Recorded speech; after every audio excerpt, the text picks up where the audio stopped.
Hello दोस्तों, आपका स्वागत है आपके अपने चैनल उर्जित जीएस एकेडमी में।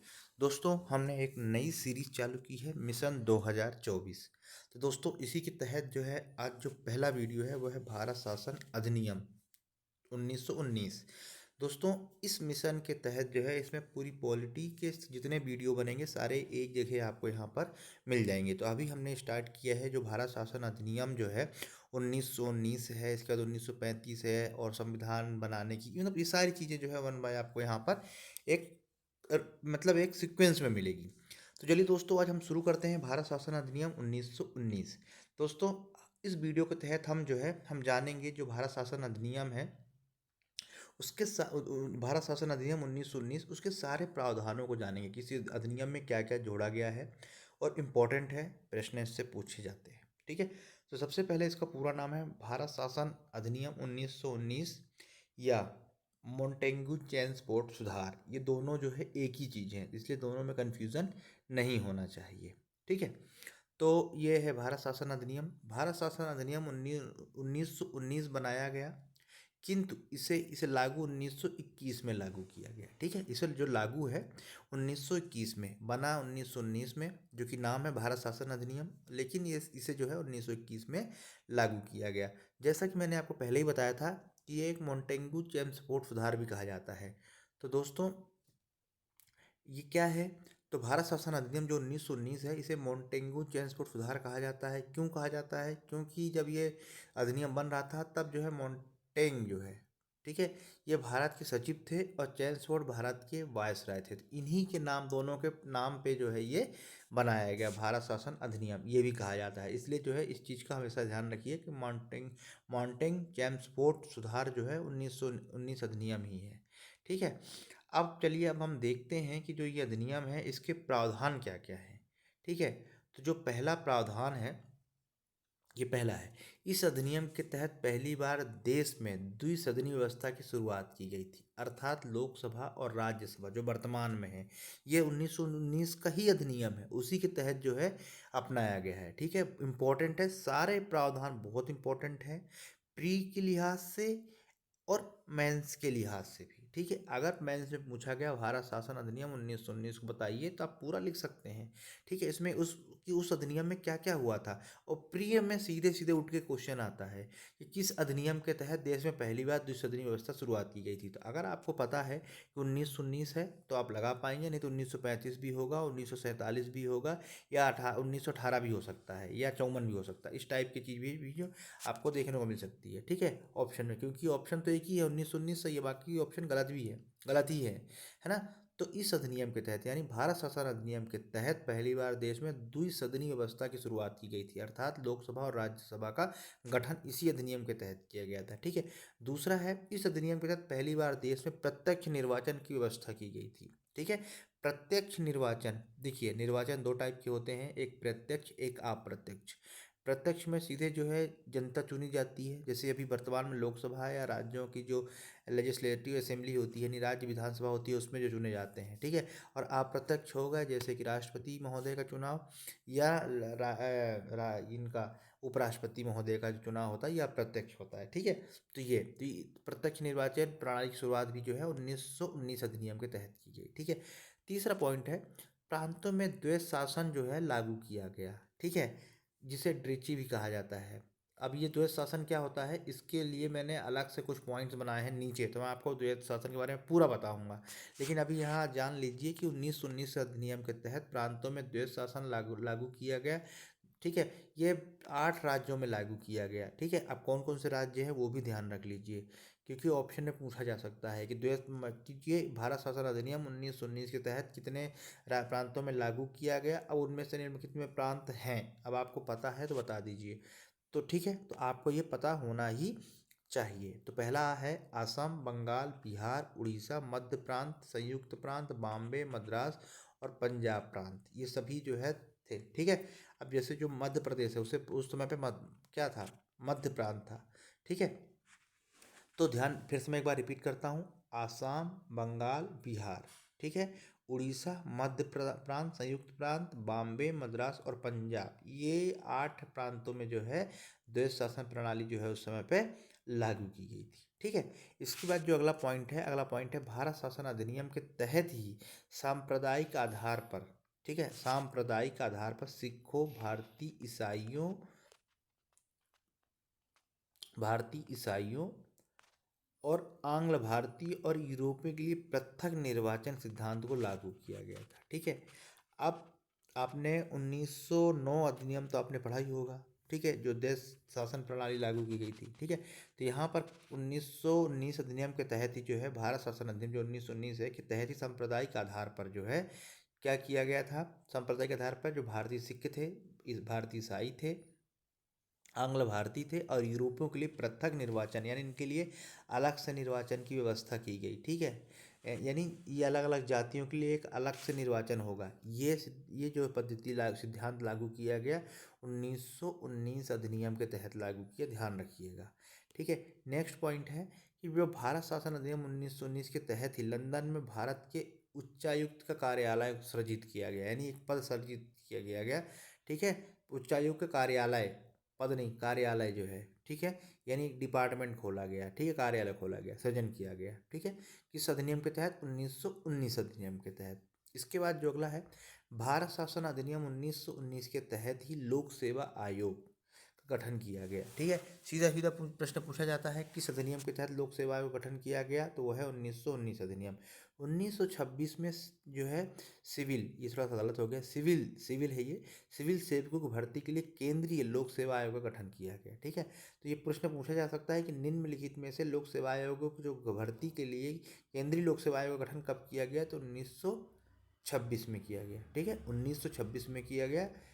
ठीक है, भारत शासन अधिनियम 1919 के तहत। ठीक है, चलिए आगे अगला देख लेते हैं। अगला पॉइंट है कि इस अधिनियम के द्वारा यानी भारत शासन अधिनियम 1919 के द्वारा पहली बार केंद्रीय बजट को, जो केंद्रीय बजट था, को राज्यों के बजट से अलग कर दिया गया। ठीक है, प्रश्न क्या पूछेगा, किस अधिनियम के तहत केंद्रीय बजट को राज्यों के बजट से अलग किया गया? 1919। ठीक है, ध्यान रखिएगा, ऑप्शन में 1935 भी होगा। 100% आधे लोग 1935 लगा के आते हैं, पर इसमें जो है 1935 है। ठीक है, तथा राज्य विधानसभा को अपना बजट स्वयं बनाने का अधिकृत कर दिया गया। सीधी सी बात है कि जब केंद्रीय बजट को राज्यों से अलग कर किया जाएगा तो फिर क्या होगा, राज्य विधानसभाएं जो है अपना अलग से बजट बना सकती हैं। ठीक है, यानी अपना अपना बजट स्वयं बनाने के लिए अधिकृत, यानी वो बना सकते हैं। ठीक है, तो ये जो है 1919 के अधिनियम के तहत जो है ये किया गया। अब अगला है महिलाओं को वोट देने का अधिकार। ये इम्पोर्टेंट है, ध्यान, इम्पोर्टेंट तो सभी है, लेकिन महिलाओं को वोट देने का अधिकार भी जो है 1919 अधिनियम के तहत ही जो किया गया। ठीक है, इसके बाद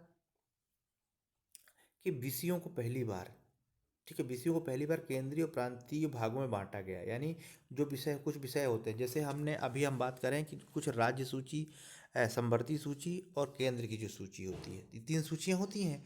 तो वो सूची, वही चीज़ यहाँ पर हो रहा है कि विषयों को पहली बार केंद्रीय प्रांतीय भागों में बांटा गया। ठीक है, राज्य सूची का विषय है या केंद्र सूची का विषय है या समवर्ती सूची का विषय है, तो उस समय पर केंद्रीय और प्रांतीय सूची को जो है बांटा गया था पहली बार 1919 अधिनियम के तहत। राष्ट्रीय महत्व के विषयों को केंद्रीय सूची में शामिल किया गया, जिस पर गवर्नर जनरल संपरिषद कानून बना सकता था। ठीक है, जैसे अभी जो विदेश हो गया, बैंक हो गया, ठीक है, वित्त हो गया, ये किसका मतलब विषय है, ये केंद्र का है। ठीक है, वहीं अगर हम आज वर्तमान में राज्य की बात करें तो जो पुलिस हो गया, ठीक है, इसके अलावा जो कृषि है, ये किसका मतलब विषय है, वो है राज्यों का। तो ये पहली बार जो है विषय केंद्रीय और प्रांतीय भागों में जो है विषय को बांटा गया था। ठीक है, तो ये कहाँ से आया था? 1919 के अधिनियम के तहत जो है आया था। ठीक है दोस्तों, काफ़ी इम्पोर्टेंट है, हर उस एग्ज़ाम में पूछा जाता है। ठीक है, तो पढ़ते रहिए दोस्तों। ये चैनल पे जो अभी पहली बार जुड़ रहा है, ठीक है, और जिन्होंने चैनल सब्सक्राइब नहीं किया है वो चैनल को सब्सक्राइब जरूर करें, ज़्यादा से ज़्यादा वीडियो को शेयर करें।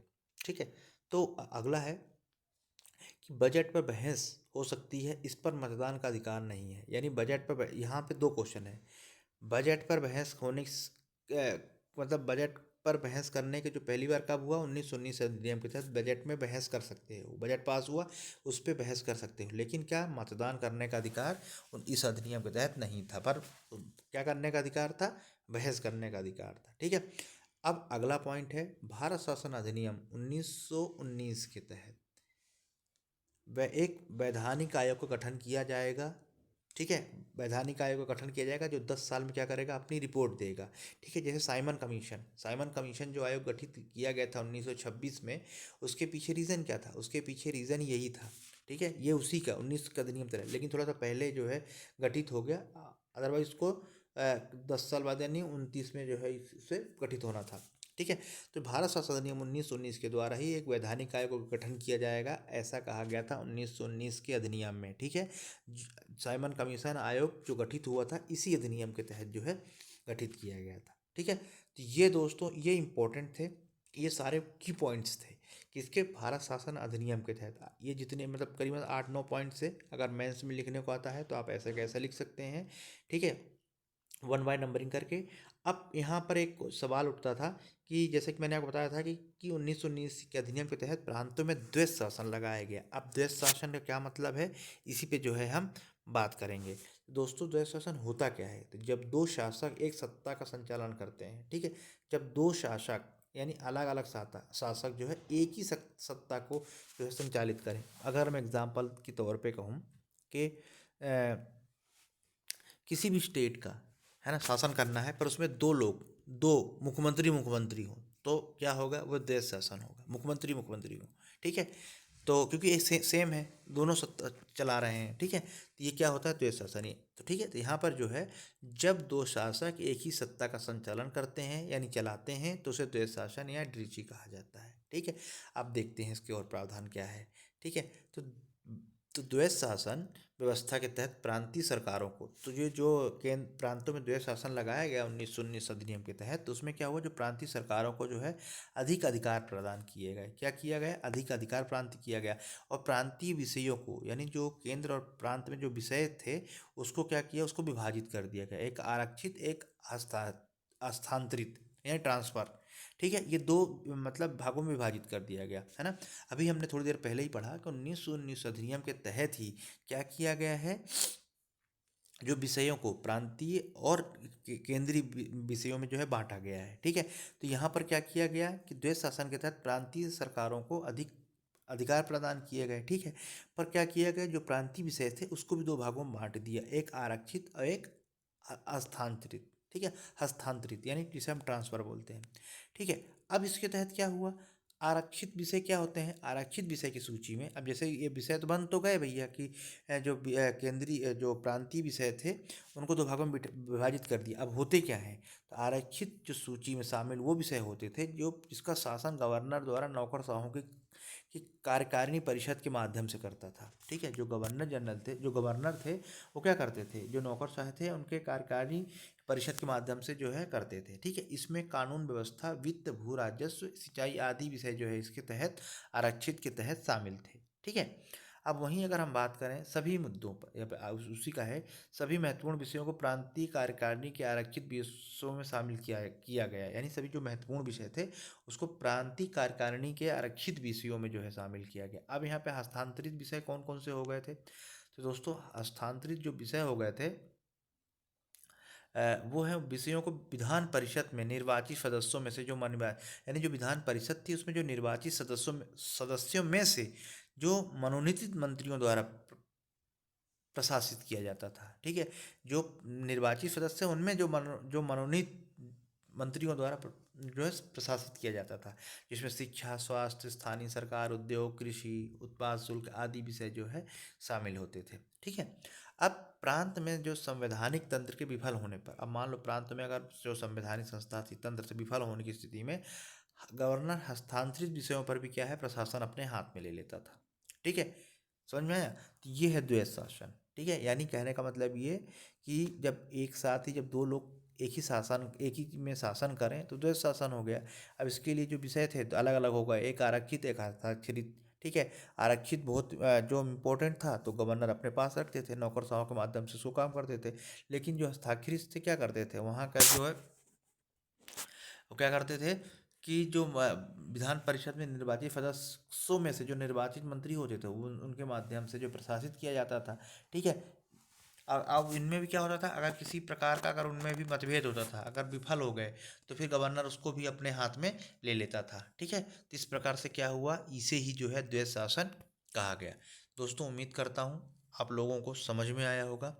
बहुत जल्द अगला वीडियो जो है आपके पास आएगा, वो है भारत शासन अधिनियम 1935। ठीक है, इसके बाद जो है पूरी संविधान बनने की, संविधान किस तरह से बना, कैसे कैसे एक एक चीज़ों पे जो है हम पूरा डिटेल में बात करेंगे। कम से कम काफ़ी इसके काफ़ी वीडियो बनेंगे। ठीक है, तो वन बाय वन करके जो है पढ़ते रहिए। और इसके पहले भी वीडियो बनाए हैं, लेकिन ये एक अलग से बनाया जा रहा है कि मिशन 2024। ठीक है, तो पढ़ते रहिए। उम्मीद करता हूँ आप लोगों के लिए काफ़ी कारगर होंगे। Thanks thanks for watching video. नमस्कार।